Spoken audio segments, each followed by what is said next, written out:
So my dear good friend Tunne, Mr. Minister Reinsalu, Ambassador Schlager, Your Excellencies, ladies and gentlemen, and if you allow me to say, dear friends, it's always with great emotion when I come to Estonia and to the Baltic states, because I always remember how this world looked like when I for the first time was elected to the European Parliament in 1979.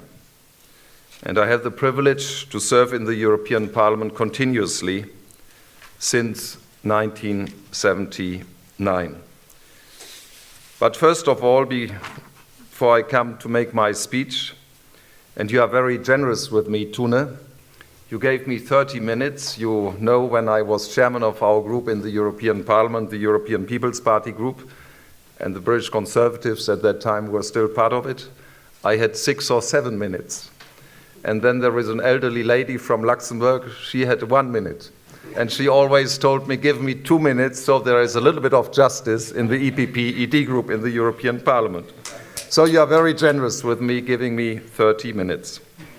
But first of all, I want to thank my good colleague and friend, Tunne Kelam. He is doing an extraordinary good work in the European Parliament, defending the interests of Estonia, which are mostly the interests of the European Union as well, and this applies for Germany as well.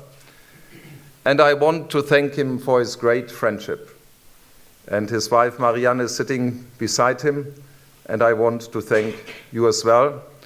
And Tunne, you spoke about the so-called soft values. And friendship, trust, confidence belong to those qualities. And certainly the strong values are important as well, but the soft values are very important as well. And so I want to thank you here in the heart of your country, in the capital of your country, in Tallinn, for your great work in the European Parliament and our friendship. Thank you, Tunne Kelam. And then, ladies and gentlemen, I want to thank the representative of the Konrad Adenaueri Foundation here, Thomas Schneider. I needed translation to understand him. So he spoke, I think, and you applauded, a very good Estonian. And as far as I hear and what I can see, Thomas Schneider, you are doing, Helmut Kohl would say, a good job. So thank you for that. And when I give you my compliments, this does not mean that you reduce your engagement. It should encourage you even to improve it. It is thanks to Thomas Schneider that I can give you, you may be astonished yourself, this information.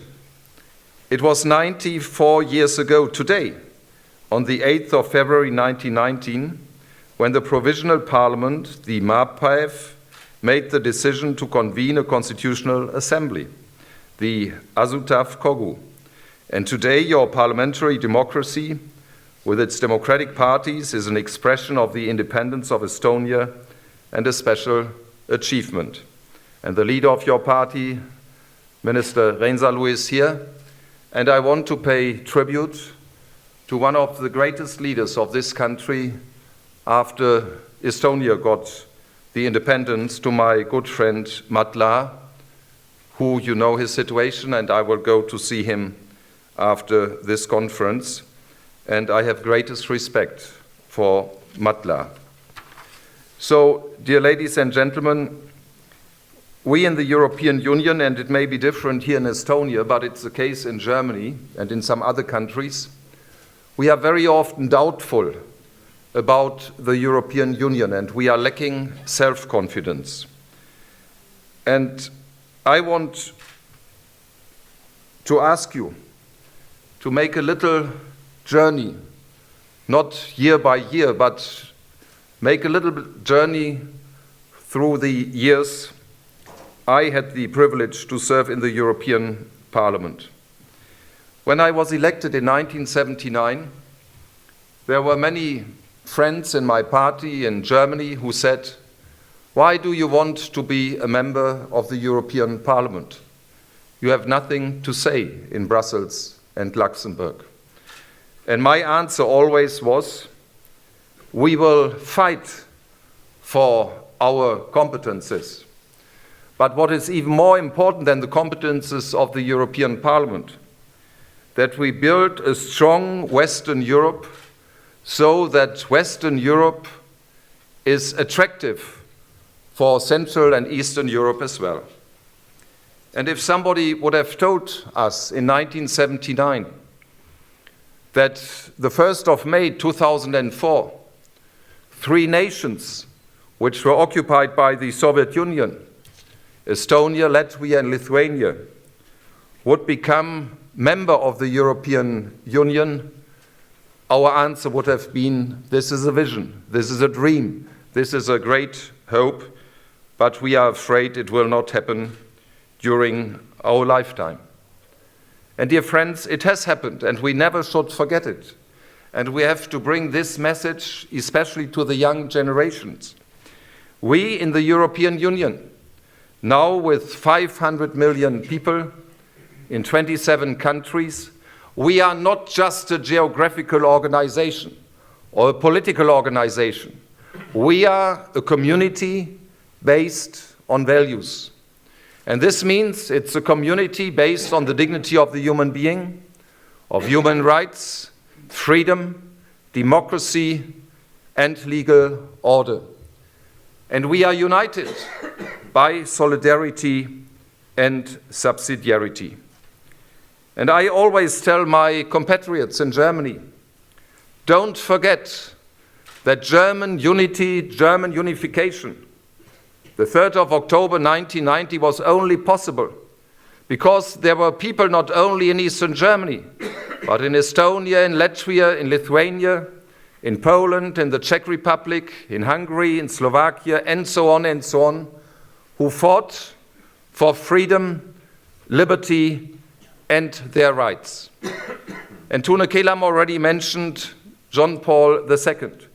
You have not to be a Catholic, not even a Christian, to realize what the Pope John Paul II has done for European unification when he encouraged his Polish compatriots, when he said, don't be afraid. Change the world, change this world. And without solidarity in Poland, without Lech Wałęsa, whose son is now our colleague in the European Parliament, we would not have had this change in Europe, and my country, Germany, would not be united. And this is the soul, the real soul of the European Union, that we are united, and one can use the word family, as union, European Union, on the basis of values, and the heart of everything is the dignity of the human being. And I think on this basis we should be self-confident. I was born in September 1945, and my father died, as we think, as a simple soldier in February 1945, and I visited the war cemetery, which is now in Poland. It was Germany at the time when he died. And there are 30,000 soldiers buried, 2/3 are not known. And these soldiers and the German people were misused by this totalitarian system of National Socialism, which ideology was based on the terrible word race.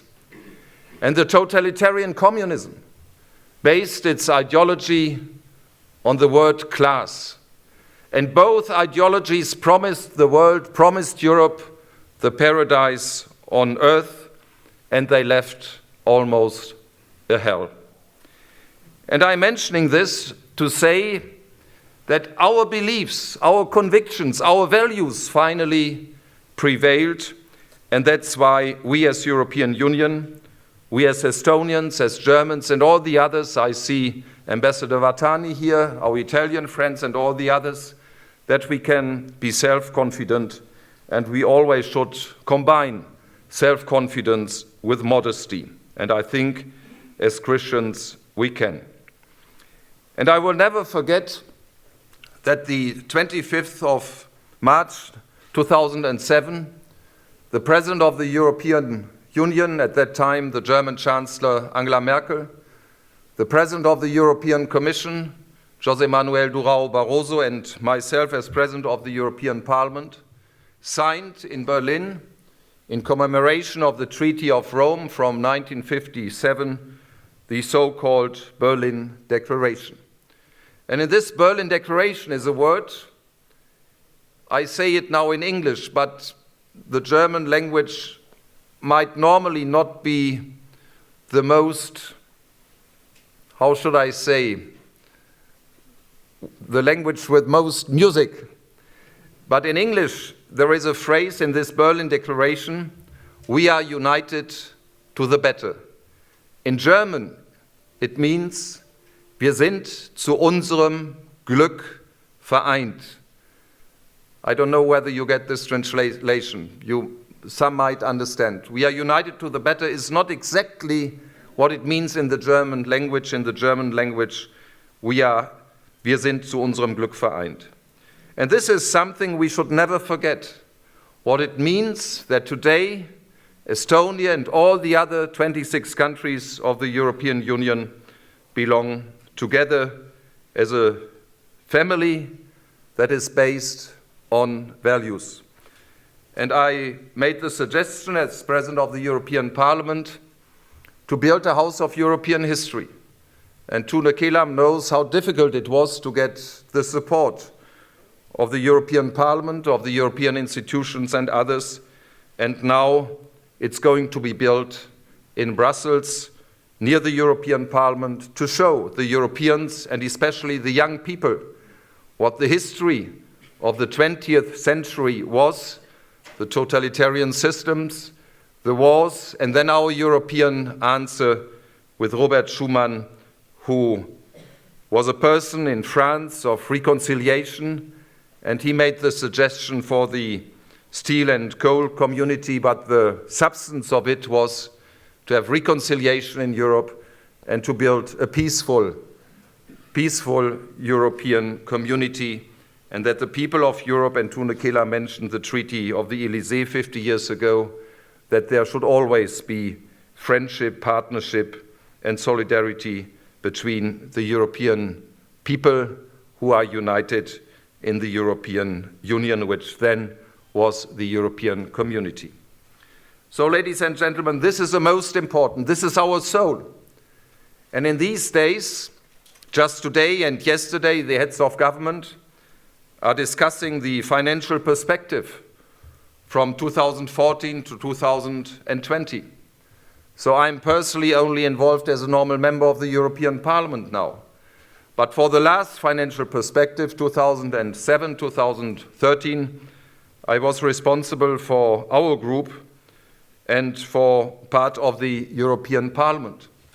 And the heads of government at that time wanted to reduce the support, the money for Erasmus, the youth exchange program, by 3 billion euros.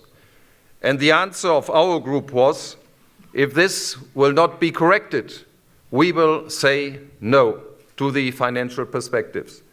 And the heads of government need, today as well, the agreement of the European Parliament. And I only can hope that the money not only goes to agricultural policy, what is important, to regional development policy, which is important, but we should give the necessary money to have the chance that young people meet in the European Union, that they can study in other countries, that they exchange with other young people in the European Union their positions and their beliefs, and that we so make a contribution, what I call the soul of the European Union, that the people, especially the young people, believe in the European Union, and I think this must have financial consequences as well. So in 1979, when Estonia still was part of this, or occupied by the Soviet Union, we started to give the European Union step by step power and competences. And today, in 2013, with the Treaty of Lisbon, the European Parliament is almost equal legislator, an equal legislator with the Council of Ministers in almost 100% of the cases, and taxes and some other areas are still excluded. But it was a long way that the European Parliament became a decisive, influential and powerful body. And now we have the responsibility to make our contribution to the financial perspective as well. And ladies and gentlemen, dear friends, when we speak about the dignity of the human being and the human rights, we never should forget that human rights are still violated, not only somewhere in China or in Africa, still in Europe as well. And for me, it was one of the deepest impressions I got visiting the European Humanities University in Vilnius, in Lithuania, the Exile University from Minsk in Belarus. And those young people who were expelled by the dictator Lukashenko from Belarus, they told me when I met them in the university in Vilnius, please don't forget us in the European Union. We want to live like you in the European Union. We want to live our own values, and we want to decide about our own future. And we in the European Union, we have the obligation, the responsibility to defend human rights everywhere in the world, in Europe, where they are violated. And if we don't do it, we lose our own credibility, and it will be the beginning of the end of our own values in the European Union if we don't defend the values and the human rights of the people outside the European Union. So, ladies and gentlemen, now we are asking, what are our responsibilities today and in the future? And I think it's very important to know now, and Tunne Kelam has spoken already about it, what answers we give to the financial crisis. With the Treaty of Lisbon, the basis of our economy is the concept of social market economy. What does this mean? We believe in the market, of course, and especially you here in Estonia, if I'm right, but the market is not an aim in itself. The market has to serve the people, and that's why we speak about social market economy. And behind this concept is our concept of the human being, of the person. And the person is mentioned in the Treaty of Lisbon. And person means, the human being means as person, we have a responsibility for ourselves, and we have a responsibility for the society. And here you have already the two principles of solidarity and subsidiarity. And on this basis, we have to find answers to the crisis, financial crisis in Greece and some other countries. And I say as a German, and I say it in my speeches, not only here in Tallinn, I say it in Germany as well, our example was not so convincing in the year 2003, when our government in Germany, which was my government, because I was represented by this government as well, and the French government broke the criteria of Maastricht and went beyond 3% of the deficit, and this was a very bad example. And when we now in Germany criticize other countries, we should never forget that we were not so convincing at that time, and that we, in a way, we are in the European Union, and this is my experience in those many years, in a way we are all sinners, some more, some less, but it always goes around. It always goes around.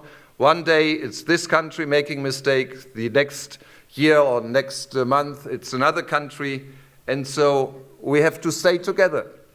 And I use the word family. When one is a family, and a member of the family makes mistakes. In my speeches some month ago, I spoke about the children, and then a lady came to me, why do you say the children, that they make mistakes? The parents can make mistakes as well.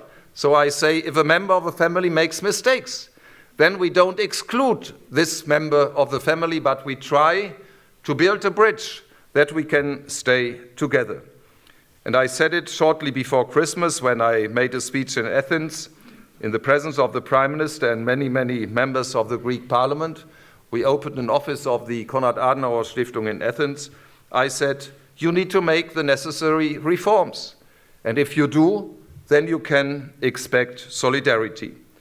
And now the Council of Ministers, the European Parliament, are working to have a better control on the banks and to have a better financial system in the European Union.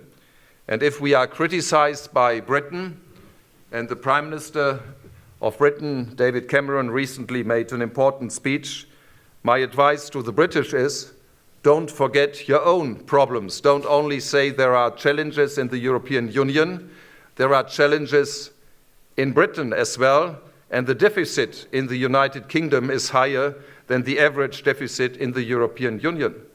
And the great disadvantage of the United Kingdom is that they, in the last 20 years, deindustrialized their own countries, and they only believed, or mainly believed, in services. And I think we should not make the same mistake. And I say very clearly, we want that Britain remains in the European Union, but Britain should not have a chance to tell us, the others, which way we have to go, and to follow only the British example.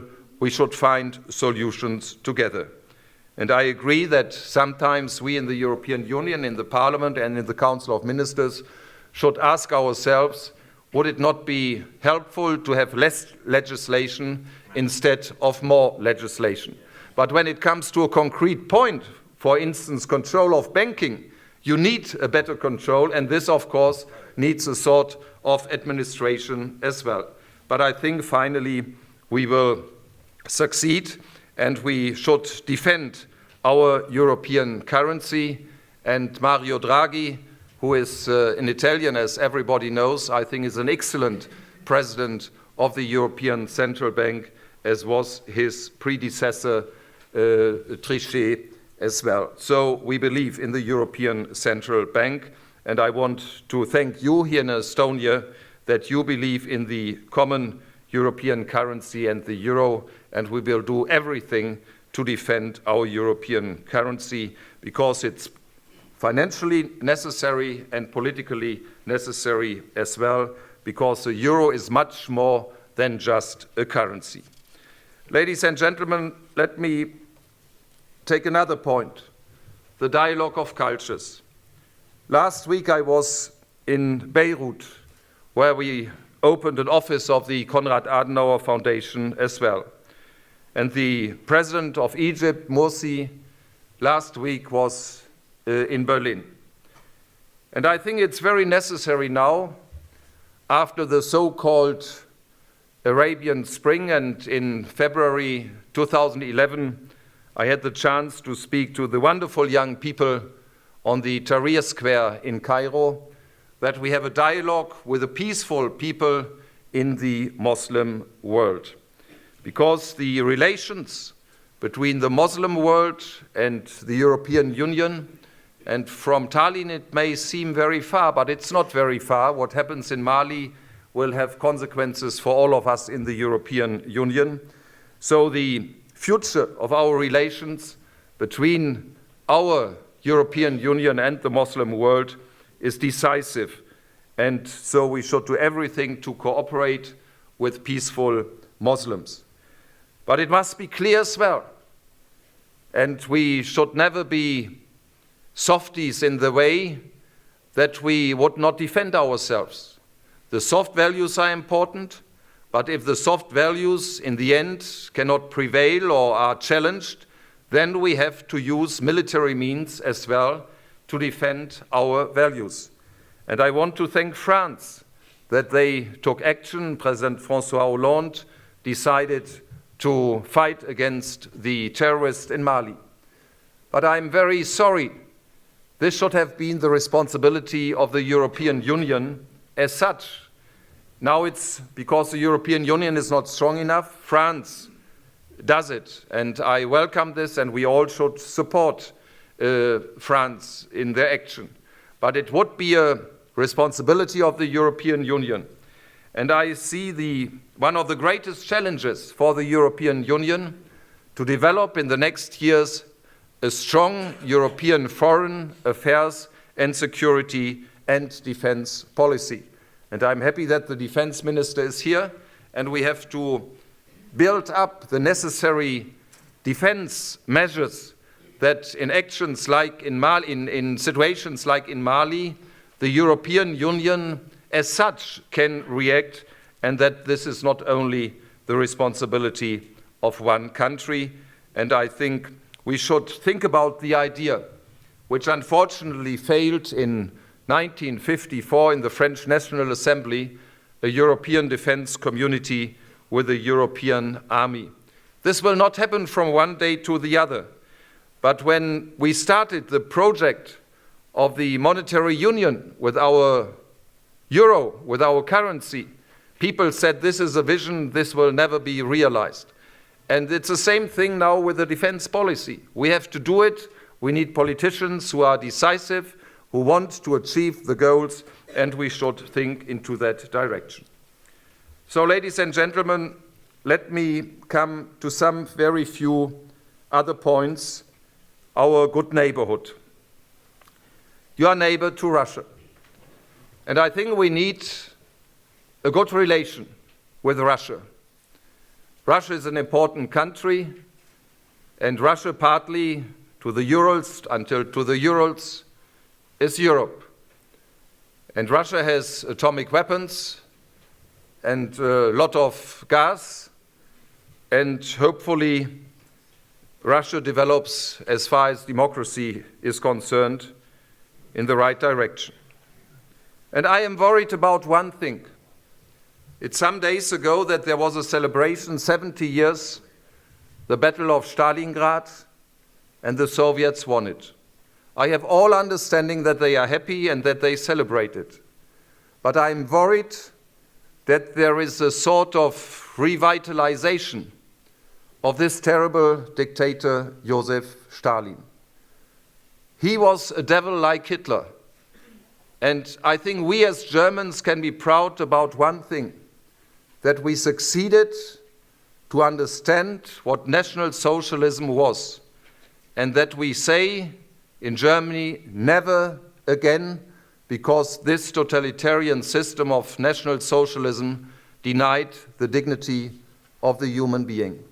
And this development, it's a psychological, a spiritual development, I would like to see in Russia as well, that the Russian people and especially the leadership of Russia say that the totalitarian communism and Stalinism was against the human being, and it should never happen again in the history of Russia. And I hope that Russia understands this and that they will make such a decision. So on this basis, I think it's very necessary to have good relations with Russia. But we should never be in a situation that we could be blackmailed, for instance, with the delivery of gas. There is no example now that they want to blackmail us, but you never know what happens in the future. And so I am in favor, and the commissioner responsible for energy, Günther Oettinger, shares this position, that we never should be dependent or mainly dependent on one partner, in this case as far as gas is concerned. And that's why I am very much in favor of having a pipeline which goes around Russia, from Central Asia, around Russia to the European Union, and one of those projects is Nabucco. So I think if we have such a position, then we defend our freedom and we cannot be blackmailed. As far as Ukraine is concerned, I think we must be very clearly outspoken that we want that Ukraine develops in a way that they come nearer to the European institutions. It's not a question of membership of Ukraine now in the European Union, but what the question now is that the Ukraine really develops a democratic and a society that is based on legal order. And political, controversial discussions should not have the result that people are sent to jail, but there should be a discussion on the basis of political arguments. And I think here Ukraine still has a long way to go. Does this mean that I should come to the end because the red light, red is not a color I prefer, but anyhow, I understand the message. But I think I still have some minutes. I don't know who is in this little machine now, but give me some few moments. But I did not know that the discipline in Estonia is even greater than in Germany. And I am not a Prussian, I am from Hanover, so ladies and gentlemen. So just a word to Turkey. I think Turkey is a very important country for us in the European Union. And I have recently visited Turkey and had a long discussion with Prime Minister Erdogan. And we should do everything to have a very close and special relationship with Turkey, whose importance increases even now with all the difficult situations in Iran, in Syria, and in other countries, and they are one of our strongest friends and partners. And ladies and gentlemen, finally, I ask you that we believe in ourselves. And I very often see in Germany, it might be different here in Estonia, that the people think the challenges in the European Union are so great that we cannot give the right answers to them. And then I invite my compatriots to look outside the European Union. I recently had a discussion, or it's 1 year ago, with a former Prime Minister of Russia. And he said to me, we in Russia would like to have your problems and challenges. With the euro you will manage somehow, but our challenges and problems in Russia are much bigger. Or if you look to China, the contradiction in the Communist Party, the contradiction in the Chinese society, the difference between the rich people and the poor people. And if hopefully one day there will be a democratic society, what this means for the strains in the society of China. Or looking to Africa, the misery in some countries, or even looking to the United States of America, our friends and best partners outside the European Union. In the United States of America, it was almost always in their history the case that everybody or almost everybody said, the president is my president, whether I elected him or not. And now this is not the case anymore. And this is very dangerous for the psychological development of the United States if it's split more or less in two parts. And so if we see this, and we hope that the United States will be a real united country, as is expressed in the name of this great country, that they are united and that everybody supports President Obama. And if we look outside and then we come back to the European Union, to Germany or Estonia or all the other countries, to Italy or Spain or what country soever, I think we can be self-confident, and we should always combine it with modesty. And my last word, dear friends, is the following. We have different identities, political identities. In Germany, we have a word, and there is no translation, Heimat, home, at home. In Italian language, località, I don't know, locality being at home. Now, Patria, that's fatherland. I'm coming to that point. Heimat means where you are born, where your family, your friends are, your village is. So the very small identity. Casa nostra. Casa nostra. Nostra casa. Okay. No, casa. I have not used the other word. Casa. Okay, casa. And then we have our nations. And then our national citizenship gives us the European citizenship. So these three identities belong together. But a person that only sees the Heimat or the home or la casa will not defend the home, the Heimat, la casa.